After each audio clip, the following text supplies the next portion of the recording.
Hey, Shalom, all praise unto Yahweh Shem Yahushai, the bonus of the apostles of GreatMillStone, and all the she brothers will be pushing this truth in sincerity for the four corners of the earth.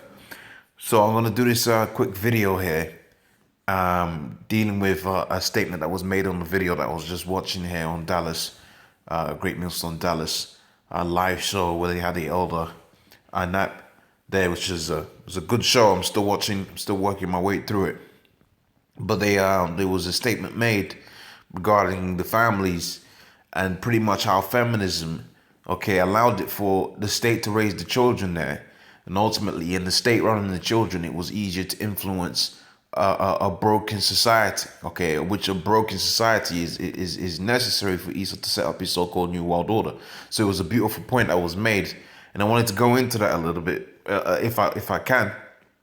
I wanted to go into some of the other implications of this so-called feminism, which was a whole setup, right? It's a joke, because what you're seeing now, you're seeing all of these people's families have been broken up, a disbalance between, how the children are raised. Now you got it to where transgenders are raising up the kids when the kids could have been, raised at home with the mother.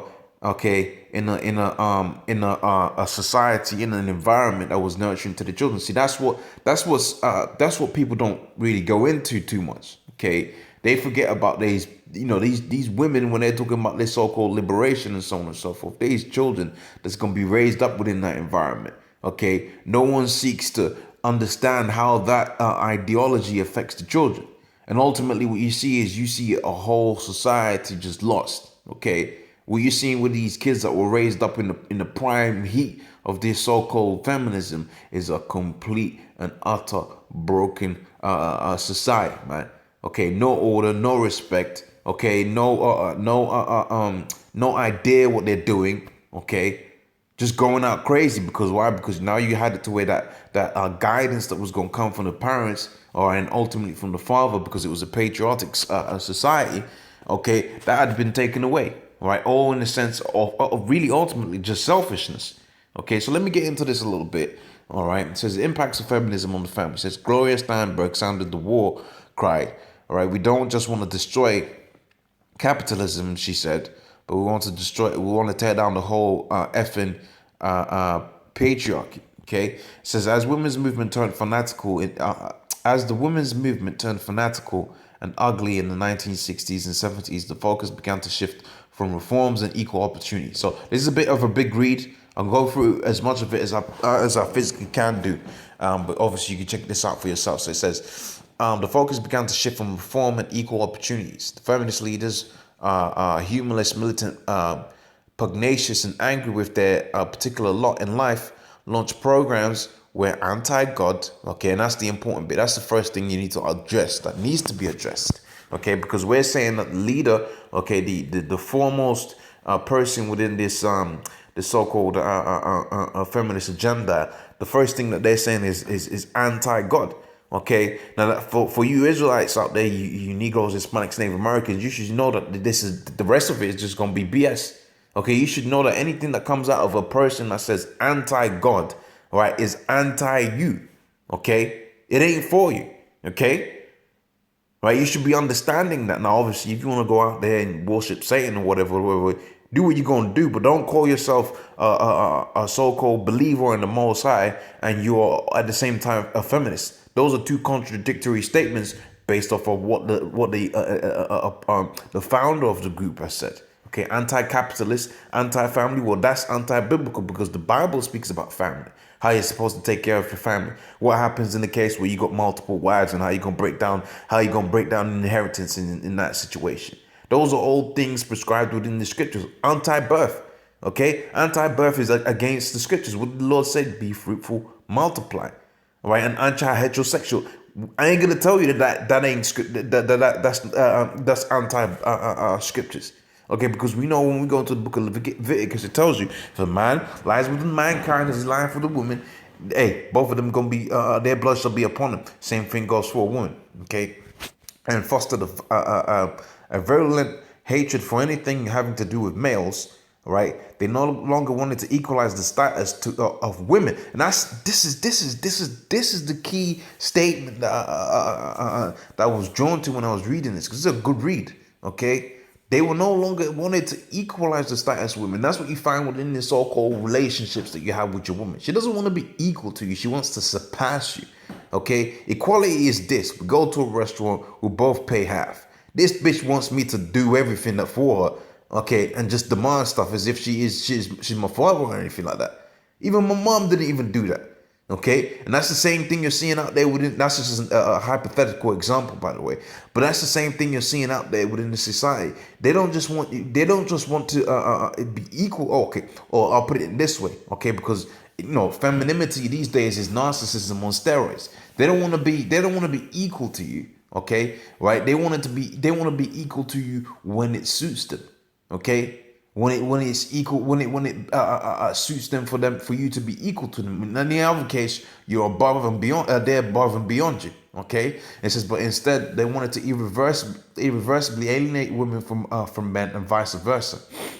For this, an anti-family crusade, Gloria Steinem, right, was awarded the Presidential Medal of Freedom by Barack Obama in 2013. This highest civilian award in the U.S. supposedly recognizes those individuals who have made an especially meritorious contribution to the security or the national interest of the United States, world peace, cultural, and other significant public or private endeavors. The fiction of fatherhood is a giant religion called Christianity. I mean, these statements, okay, they should let you know what this whole movement's all about, this lesbianism and all of that. Okay, so you ain't supposed to be having... Now, first and foremost, when you go to the scriptures and you find out what the scriptures talk about lesbianism, then you should know you can't be Christian, so-called Christian, or so-called getting into the scriptures and be lesbian. You should know that's against the scriptures.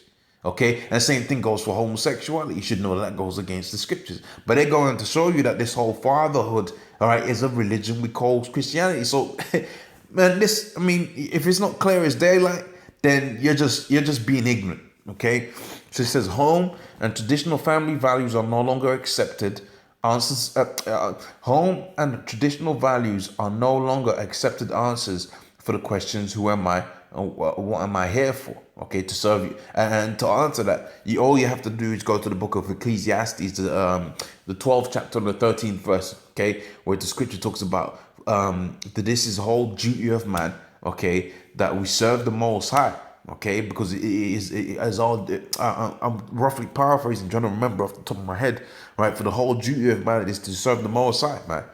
Okay, so let's carry on with this. It says the preeminent purpose for some women have become their careers. All right, which is that's against the nature.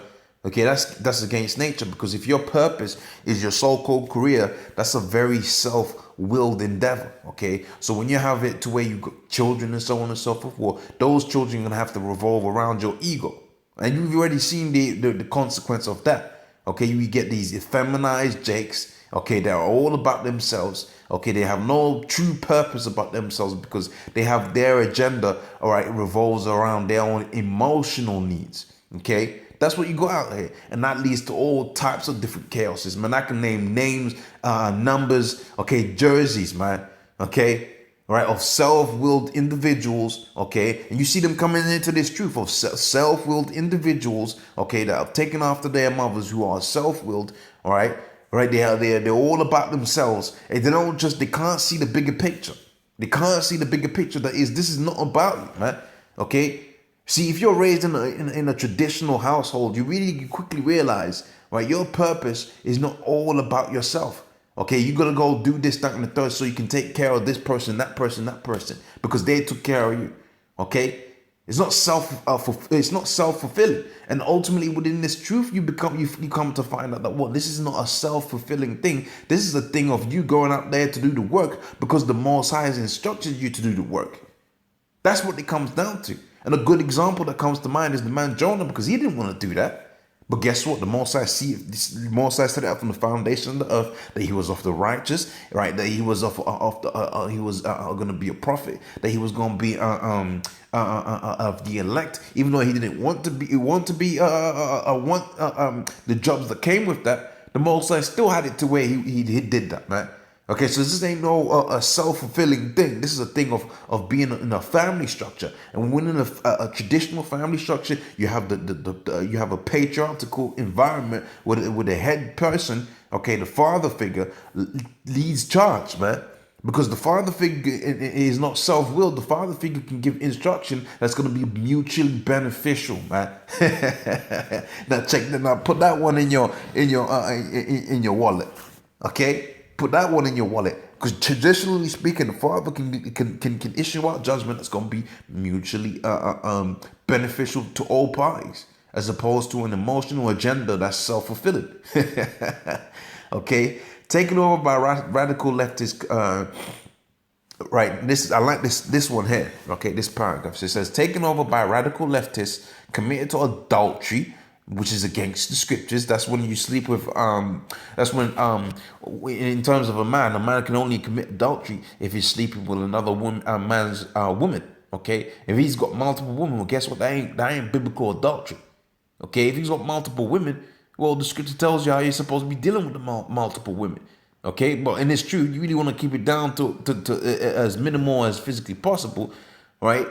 But when you're dealing in terms of the scriptures and when it becomes expedient, well, guess what, man? You can do it with as many women as you like, and it ain't adultery unless you're taking someone else's woman. Now, as for these women, okay, they're sleeping with all types of dudes, man, because they're under the vibration of self-fulfillment, man. Okay, they are in the environment of doing what they want to do, which is against the scriptures. That's against the natural order that Yahweh Shai set up, and you're seeing the results of that. The children that come out are self-willed. They have no order. Ain't no man gonna stay around whilst his woman is getting pounded by Tyrone next door, man.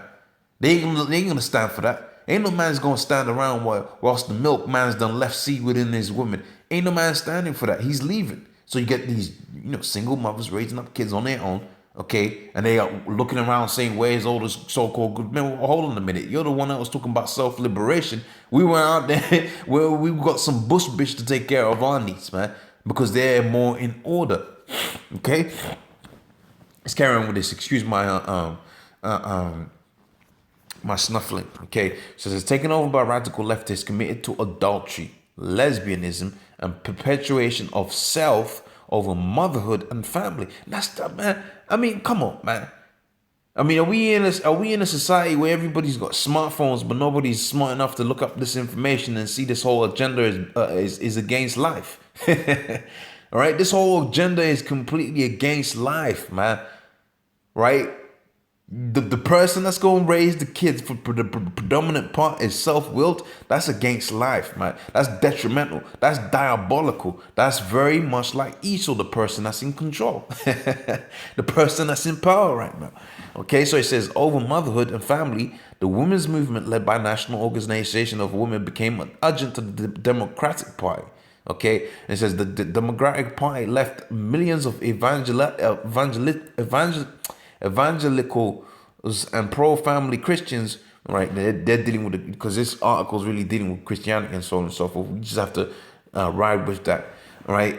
When they lurched to the left under George McGovern and his successors during the 1970s, the Democratic Party abandoned its centrist pro-family base and became a captive to the special interests of the radical left, including feminists, extreme environmentalists, and gay rights. Okay, so the radical feminists linked with Marxists caused together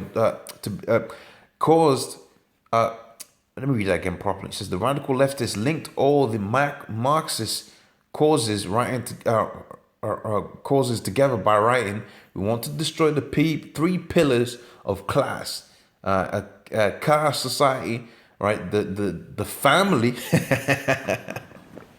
right? So that's what this women's lib is all about. Okay, the destruction of family, and family is a very important thing. Okay, it's not just a thing of people that you borrow money off of, or people that you hang around at their house and you eat their chicken, and you don't like it when they come around your place because you're a selfish bastard.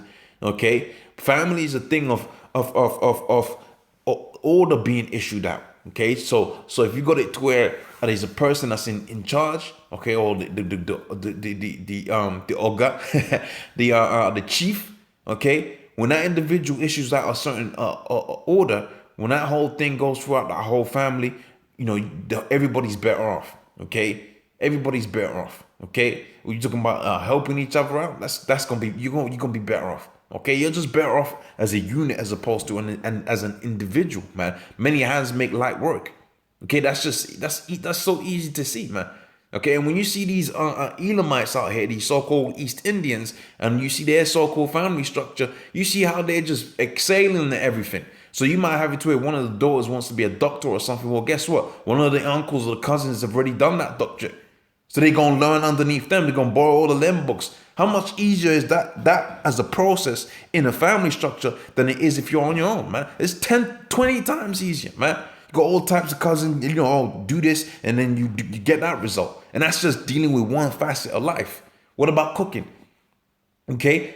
You're going to get help from grandma, auntie, all of that. You're all in the kitchen cooking. I mean, you see them Elamites do that on their so-called TV programs. Okay, making all types of money and then eating them little Indian restaurants, making all types of money, running all types of businesses because they can work in a unit. But see, you Negroes, Hispanics, Native Americans fall Esau's endeavors at every turn.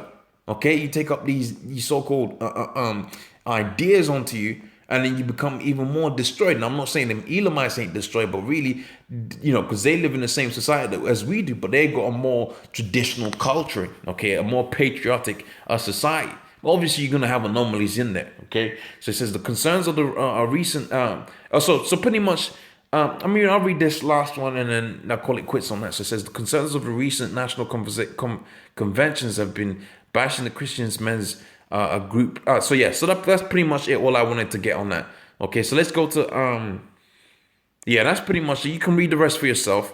Okay, it's quite some meaty bits. You can even do your own video if you want to do your own video on that. Okay, so that's the name of the article. You can see the page there. So with that, hopefully that was of edification. You can see that this whole agenda is anti-life.